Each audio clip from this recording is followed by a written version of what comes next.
sekarang saya bersyukur kepada Allah karena saya sampai di umur 50.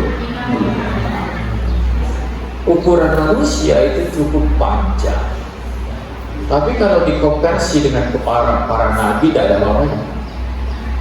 Nabi Nuh 2000 tahun ya kan? Tapi kalau dikonversi dengan Nabi Muhammad nggak nambah lagi, kan Nabi Muhammad 63 tahun, saya sudah 55, sisa 8 tahun lagi kalau dikonversi dengan Nabi.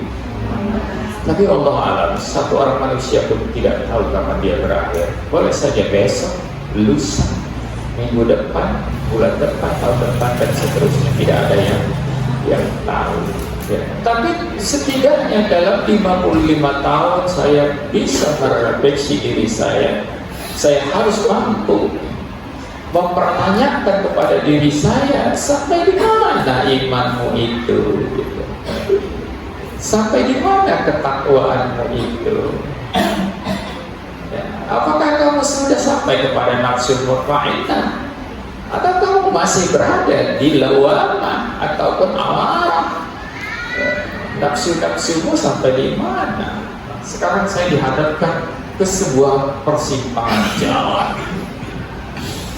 Di umur 55 tahun ada jalan yang lurus di sana, ada jalan yang ke kanan, ada jalan yang ke kiri, bahkan ada jalan yang ke dalam dan ke atas ya. Nah, di persimpangan jalan ini di umur 55 saya mulai berpikir, mungkin anak Fikri dari videonya ya, nah itu ungkapan hati saya kemarin saya jadikan sebuah puisi ya. Mungkin saya sekarang berada di, bukan mungkin, saya sekarang berada di persimpangan jalan. Akan kemana saya teruskan lanjutan jalan ini? Akan kemana saya teruskan sisa-sisa umur yang diberikan Allah? Apakah saya akan seperti biasa? Ya, itu benar-benar saya dipilihkan kepada suatu pilihan. Kamu mau jalannya lurus atau mau jalannya yang sesat? Kamu mau ihdinas siratal mustaqim, siratal ladzina an'amta 'alaihim, mau pilih jalan yang sama-sama orang yang diberi petunjuk hidayah oleh Allah ke jalan yang benar, atau pilihnya mau sama orang-orang yang sesat dan dimurkai oleh Allah? Kan begitu. 55 tahun membatasi umur itu untuk merefleksi diri, bukan hanya ulang tahun happy birthday to you, happy birthday to you, tapi batas umur itu adalah tempat untuk kita merefleksi diri. Kita refleksi diri kita, sampai di mana saya sebenarnya? Apakah kaki ini udah benar melangkahnya atau melangkahnya keliru? Jangan-jangan mimpinya surga. Kalau surga itu disimpan di Sambas sana, yang saya khawatirkan saya naik bis menuju Pontianak, ketemu nggak sama surga?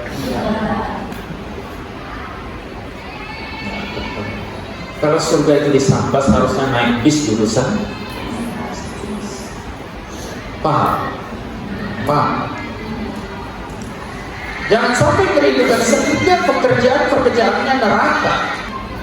Wah, betapa berapa banyak manusia yang hari ini merindukan surga, tapi masih mengerjakan perbuatan neraka. Kita flashback diri kita ya. Sampai di mana jiwa ini bisa melayang-layang, sampai di mana jiwa ini bisa tamatta bil iman wa taqwa, bisa bersenang-senang jiwa ini dengan iman dan atau saya hanya menjadi orang yang mengotori jiwa saya, yang jiwanya selalu kesal dan gelisah tanpa tahu kemana tujuan hidup ini. Makanya saya perlu sampaikan dengan kamu dalam waktu yang singkat dan sebentar ini, siapapun kamu besok, apa itu waktunya kamu launching atau bukan, terserah. Yang penting besok kamu dilepas dari pondok ini. Kuatkan ikat pinggangmu, kuatkan ikatanmu, kuatkan jiwamu, kuatkan batinmu, kuatkan zohirmu, ya, untuk bertahun di sana. Di luar sana sangat kacau. Iman sekarang mutabak sirah, takwa sekarang mutabak sirah.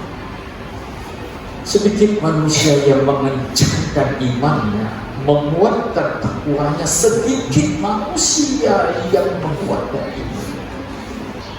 Dan kamu harus berada pada jalan yang benar. Kamu harus berada di jalan yang kenapa? Karena di kepalamu, di jidatmu sudah tertempel bahwa kamu adalah punya identitas, jati diri, punya simbol. Di keningmu ada sibrotul ma, di keningmu ada sibrotul ma. Jangan kau ikut-ikuti langkah-langkah setan di sana. Jadi mahasiswa yang benar, jadi petani-petani yang benar, jadi pegawai-pegawai yang benar, jadi polisi-polisi yang benar, menjadi tentara-tentara yang benar, menjadi pedagang-pedagang yang benar, menjadi penguasa-penguasa yang benar, menjadi wakil-wakil rakyat, menjadi wakil rakyat yang benar. Kenapa? Karena di jidatmu ada sibrotul mu'min. Kenapa? Karena di jidatmu ada sibrotul wah.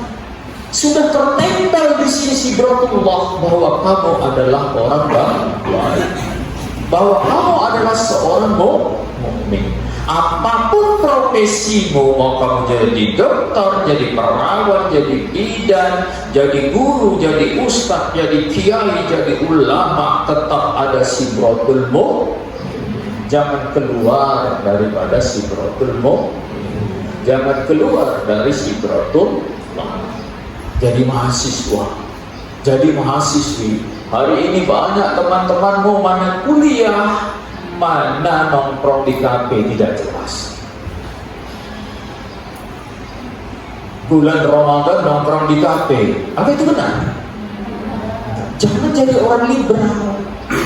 Tarawih juga, tahajud juga, nongkrong juga. Ini namanya liberal. Yang putri jangan liberal, pakai kerudung juga, tapi bedojol sana bedojol sini, tapi nampak rambut separuh, tapi pakai bajunya baju ketat. Yang bilang identitas kita ini adalah mukminah, makanya kita pakai kerudung, tapi kerudungnya liberal. Yang masih menampakkan lekuk-lekuk tubuh dan hukumnya adalah haram. Jangan masuk ke golongan itu. Kamu tiru-tiru artis, kamu tiru-tiru model. Jangan tiru-tiru artis, tiru-tiru model.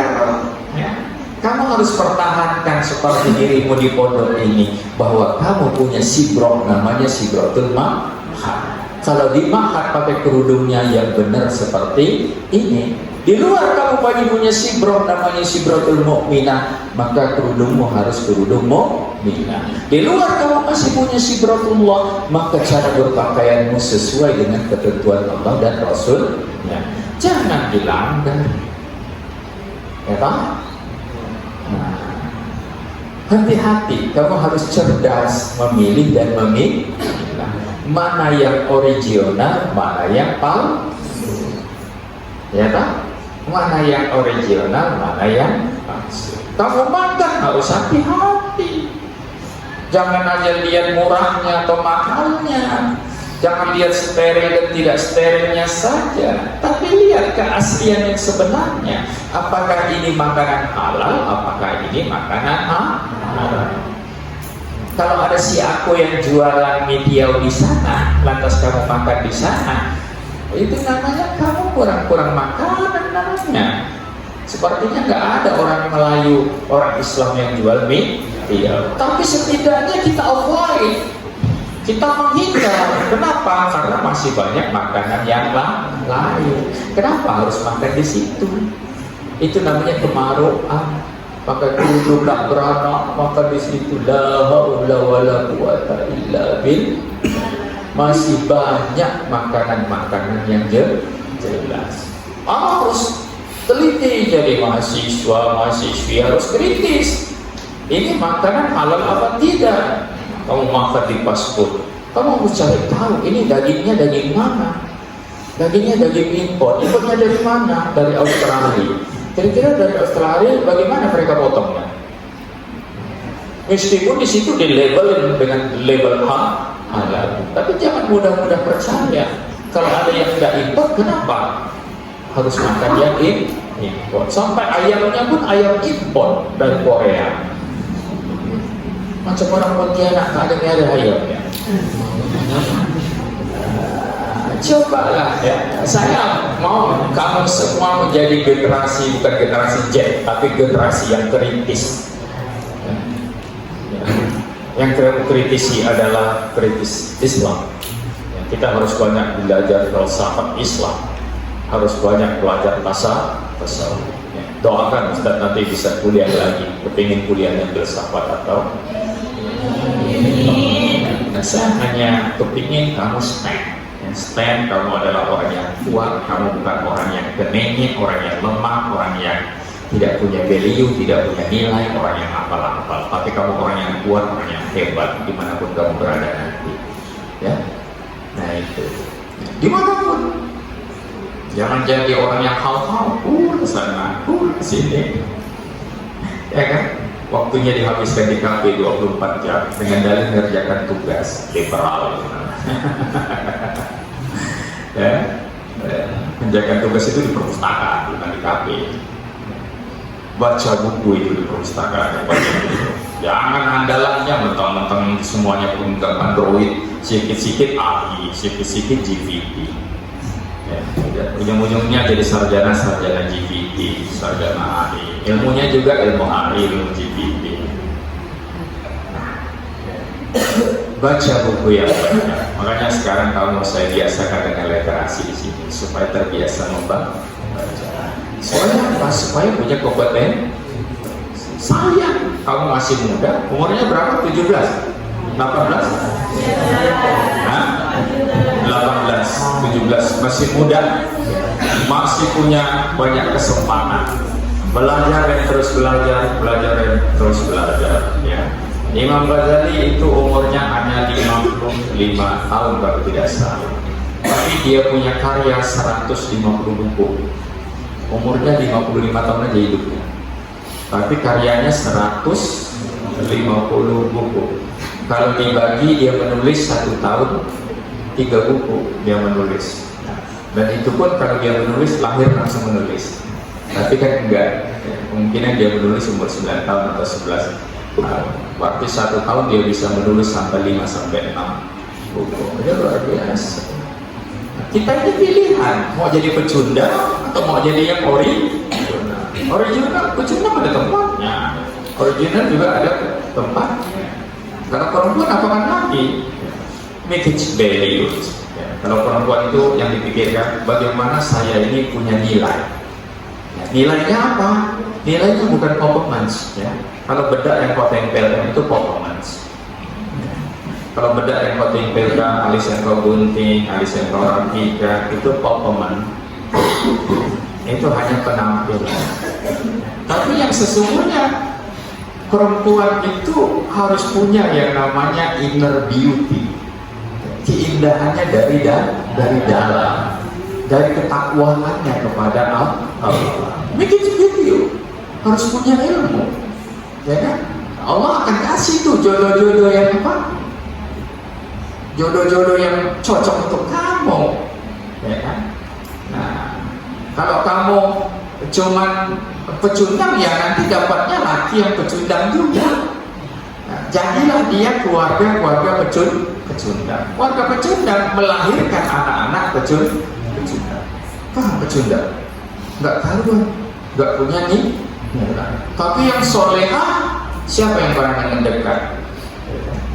Biasanya yang solehah didekatkan oleh ustadz yang hafizul Quran. Kalaupun dia direktur bank yang soleh, yang hafizul Quran. Kalaupun dia CEO perusahaan, dia CEO yang soleh. Kenapa? Nggak mungkin CEO soleh itu mencari istri yang pecun. Pasti CEO soleh cari orang yang soleh. Mungkin dia cari hafizul Quran, mungkin dia standarnya anaknya belakangan. Cantik itu relatif. Kelas kamu yang menurut Ustadz dia nggak terlalu cantik, tapi dapat suami yang keren, kontraktor soleh, ada kontraktor soleh, padahal dia juga biasa-biasa saja penampilannya. Tapi apa? Karena dia punya karakter yang sangat luar biasa, punya inner beauty yang sangat luar biasa. Apa lambai itu saja. Ya. Baik ya, teman-teman semua ya. Kemudian perhatikan ya, jaga diri kamu baik-baik, karena hidup ini tidak terlepas kita dari pengaruh. Yang pertama pengaruh hawa nafsu kita, yang kedua pengaruh syaitan. Makanya Al-Quran itu wadatat tabi'u mutuwatis, jangan kau ikuti langkah-langkah setan. Kita punya azam yang kuat, kita sudah punya niat yang kuat untuk menjadi seorang muslim sejati, betul nggak? Betul nggak?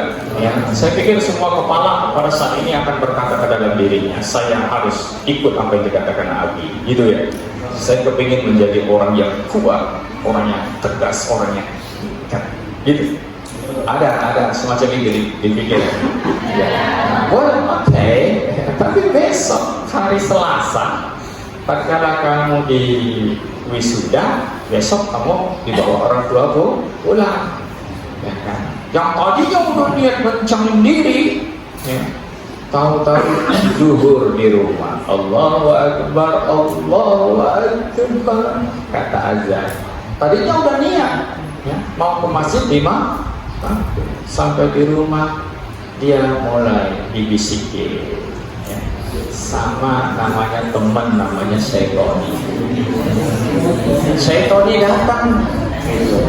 Dia bilang sama Mal, bilang gitu, kamu kan tercapek Mal, besok kan masih ada waktu Mal, ya Mal, sholat di rumah sama sholat di masjid sama aja Mal. Paling-paling hari ini kau dapat satu aja, kan baru minus 26 kan. Pahalamu kan udah terlalu banyak mah, nggak habis. 10 hari aja kamu nggak ke masjid itu nggak habis. Nah, itu namanya dia punya bisikan, jiwa spisu-spisu durit. Dia tetap akan mengikuti. Ujung-ujungnya amal kalah deh satu hari. Masuk lagi maghrib, biasanya maghrib habis buka sedikit langsung sholat. Mal, ini bukan pondok, ini rumah. Makan dulu kenyang-kenyang, kan waktu maghrib masih panjang. Akhirnya amal soleh menjadi amal syaitan. Kenapa? Karena berteman dengan syaitan. Tapi saya yakin amal nggak gitu. Amal orangnya istiqomah, menunjukin diri. Nggak bakal itu setan itu menang lawan amal. Saya tahu. Makanya wala tatabi'u tuhan setan. Jangan kau ikuti langkah-langkah setan. Kalau kau ikuti habislah kau. Ya. Kenapa innahu lakum adukum mubin? Ya, karena setan itu adalah musuh yang nyata bagi baik.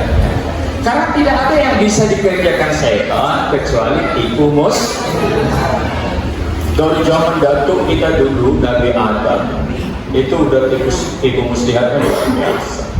Wala taqrabah hadhihi shajarah. Ada kata Allah, jangan kau dekati pohon ini.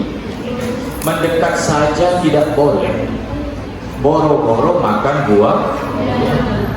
mendekat saja tidak boleh, boro-boro makan buah. Apa kata syaitan? Syaitan ini licik, diplomasinya bagus, strateginya luar biasa. Ya. Jadi syaitan tidak ujuk-ujuk makan tuh ada buah itu, nggak ujuk-ujuk begitu, tapi penuh dengan strategi. Dia dialog dulu sama Nabi Adam. Adam, you know why does our rocks forbid you to near this place? You know, tahu nggak you kalau Allah itu, Tuhanmu itu larang kamu mendekati pohon? Kata Adam, nggak tahu.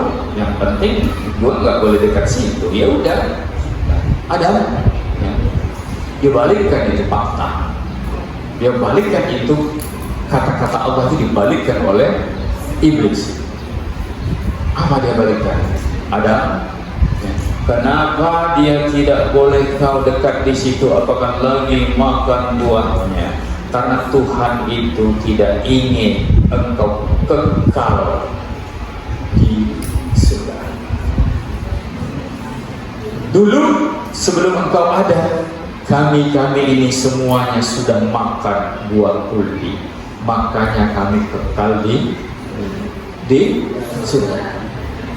Kalau you mau kekal, you harus makan seperti kami. Adam kan diberikan akal loh, diberikan akal. Yang ada ini iblis beneran apa sekadar tipu daya ini? Kalau beneran, saya akan dilempar ke bumi. Ya. Kalau tipu daya, kalau beneran saya akan dilempar. Kalau tipu daya juga saya akan dilempar. Aneh bener ini. Lama-lama ada melemah akalnya karena dia berdasarkan otak. Harusnya dia ikuti apa? Firman Allah. Harusnya dia ikuti kata-kata Allah, bukan kata-kata iblis. Ujung-ujungnya apa? Ya udah dah, ya. Kalau begitu iblis, aku ambil satu buatku dan satu buat istriku. Ya, dimakan ada. Gitu ada makan. Allah bilang, ada kenapa tidak taat? Sementara iblis sudah bilang, yes. Ya, berhak. Dibuang Adam, pluk gitu. Adam, harusnya kau tadi ini ikut kata-kataku, bukan kata-kata iblis. Nah ini akibatnya, kan wala tetapi umutuati setan, jangan ikuti langkah-langkah setan. Innahu lakum aduwwum mubin. Selama-lamanya setan itu adalah musuh kita. Hidup ini harus fight. Apa fight-nya? Fight melawan hawa nafsu, fight melawan setan. Kalau tidak, ya sudahlah, terombang sampai tua tidak pernah ketemu dengan si blognya, sampai tua tidak pernah ketemu dengan jati dirinya. Kenapa? Karena mengikuti langkah-langkah setan. Baik teman-teman semua, mengakhiri apa yang saya sampaikan, saya balikkan cerita yang kemarin. Apa sih, seperti apa yang namanya jiwa itu, seperti apa yang namanya takwa. Pak siapa kemarin? Profesor Dokter? Ini kisah nyata Profesor Dokter ya, dia seorang yang hebat, luar biasa ya. Dari TK dia sudah juara, SD juara, SMP juara, SMA juara, kuliah poklok, dapat S2, S1, S2, S2, S3, dia dapat juara dan poklok, dan dia menjadi mahasiswa terbaik. Ya. Apalagi orang tuanya, teman aja yang berteman dengan dia itu bangga punya namanya John. Ya. Bangga sekali, dapat foto sama John itu orang sudah senang. Karena berfoto dengan orang yang pintar, orang yang hebat. Begitu dia selesai S1, dia sudah kerja, dia diminta memimpin perusahaan. Perusahaan apapun yang dia pimpin pasti perusahaan yang maju, hebat. Ya. Nah, semua orang kepingin dekat dengan dia, semua orang kepingin berteman dengan dia. Bahkan zamannya selfie, setiap orang ketemu dia pasti selfie. Bahwa dia pernah ketemu dengan manusia yang namanya John. Ya, John itu Profesor Dr. John, lulusan ITB. Ya, lulusan ITB, pintar, ya, pintar luar biasa. Ya. Umurnya baru, dia profesor itu baru 35 tahun. 35 atau 45 ya. Tapi pada suatu hari John merasa bahwa dirinya kosong, ya, bahwa dirinya tidak ada apa-apanya, sehingga dia memutuskan untuk keluar dari perusahaan. Dia keluar dari perusahaan, kemudian dia memutuskan untuk mondok di sebuah pondok pesantren. Dia menghafal Quran, alhamdulillah dalam 5 tahun Quran bisa dia hafalkan. Dia mondok. John yang dulu itu berputar menjadi 360 derajat. John yang hebat, John yang kaya, John yang punya mobil Alfa, punya rumah megah. Sekarang John yang menjadi santri di pondok pesantren yang makannya ngantri kayak kamu. Nah, jadi John di sana.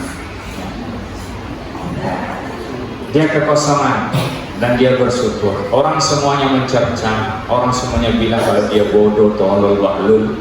Kenapa? Karena sudah mempunyai posisi, mempunyai gaji besar, ditinggalkannya. Tapi justru bagi John sekarang, dia semakin hari semakin menikmati hidupnya itu. Kenapa? Karena dia mengerti hidup yang sebenarnya, bahwa hidup yang sebenarnya harus dipertanggungjawabkan di hadapan Allah. Sementara waktu dia menjadi CEO perusahaan, dia hanya berharap keuntungan dan keuntungan saja, tidak lebih dari itu. Sehingga perusahaan apapun yang dia bawa, pasti perusahaannya gemilang, hebat. Pada suatu hari, saya singkat saja, pada suatu hari John pulang ke rumahnya dari pesantren. Di rumahnya masih ada ibu dan saudara-saudara perempuannya yang sekarang kerjaannya hanya mempelajari John. Karena John tidak lagi bisa memberikan uang yang banyak seperti dulu waktu dia menjadi CEO perusahaan. Pada suatu subuh, kebetulan ibunya juga sering ke masjid, dan John ngajak ibunya ke masjid, ya. Dan masjid itu tempat John yang biasa jadi imam kalau pulang ke rumahnya. Kemudian John bertindak sebagai imam. Akhirnya John baca Al-Fatihah. Bismillahirrahmanirrahim. Bacanya pelan. Dia tadabburi Bismillahirrahmanirrahim. Alhamdulillahi rabbil alamin. Dia tadabburi lagi kalau pujian itu hanya untuk Allah, bukan untuk manusia. Dan dia merasa bersalah, ya. Belasan tahun, puluhan tahun dia dipuji oleh manusia. Ya, dia bangga, dia senang dipuji oleh manusia. Ar-Rahmanir-Rahim. Ya, Allah lah yang Maha Rahman, yang Maha Kasih, Maha Sayang. Bukan manusia-manusia yang selalu minta selfie sama dia. Manusia-manusia yang selalu mencium tangan yang menghormati dia. Manusia-manusia itu dekat dengan John karena memang John hebat, memang John penguasa. Padahal rahmat dan rahim itu hanyalah milik Allah. John melangkah lagi ke surat yang ayat yang ketiga, Maliki Yaumiddin. John sudah tidak kuat lagi meneruskannya. Kenapa? Karena John tahu dan yang berhak disembah adalah Allah. Pak, iya karena nasta'in, dan hanya kepada Engkau. Orang masih berpangku diri, kamu masih berpangku diri kepada bapak emak kamu. Padahal berpangku diri itu hanya satu, hanya kepada Allah. John tak kuat meneruskan Al-Fatihah. Kenapa? Karena dia paham makna Al-Fatihah sedetailnya. Benar-benar dia paham. Ihdinas siratal mustaqim. Kita selalu minta petunjuk kepada Allah, tunjuk di jalan yang lurus. Hanya pertanyaannya setiap hari 17 kali minimal kita minta petunjuk berjalan yang lurus.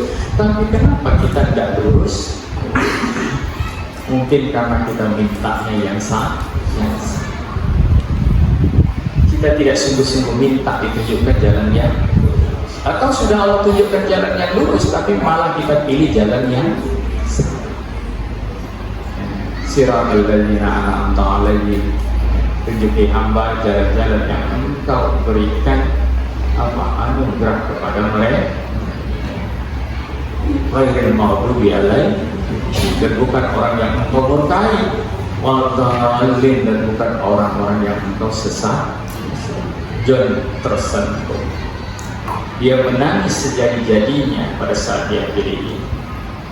Kemudian dia baca lagi surah An-Naml, kan gitu, amma yatasaalun.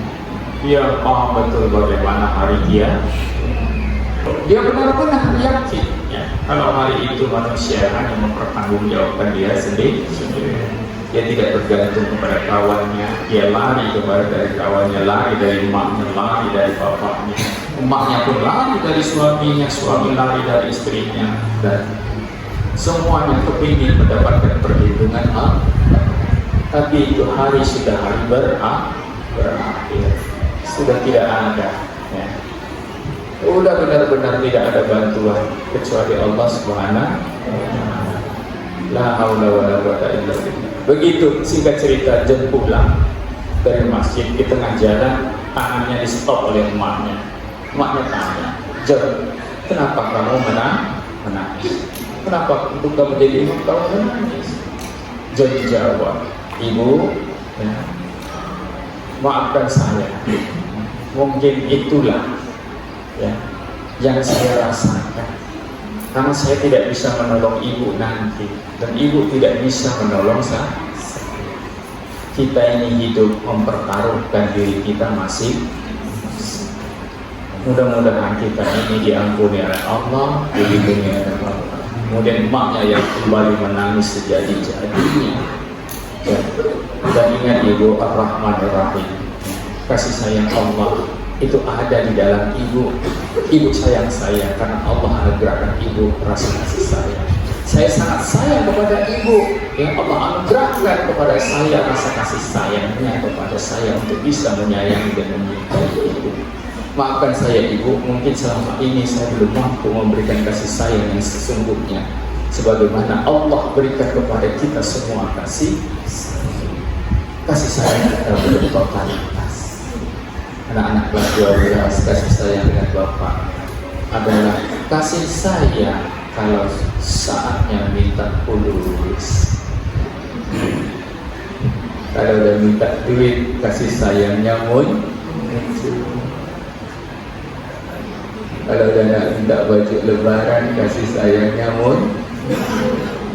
Kalau tidak ada perlu dengan bapaknya, kasih sayangnya entah kemana.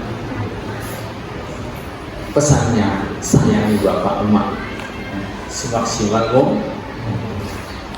Sayangi, kasih si emak bapak emak itu semaksimal. Peluk dia, rangkul dia, dekat dia. Allah sudah kirim ya, bapak emak kita dengan kita untuk dikasihi sepenuhnya, kasih sepenuhnya sayang. Bukan hanya cium tangannya, ya, cium dia, peluk dia, dekat dia. Dia yang melahirkan kita,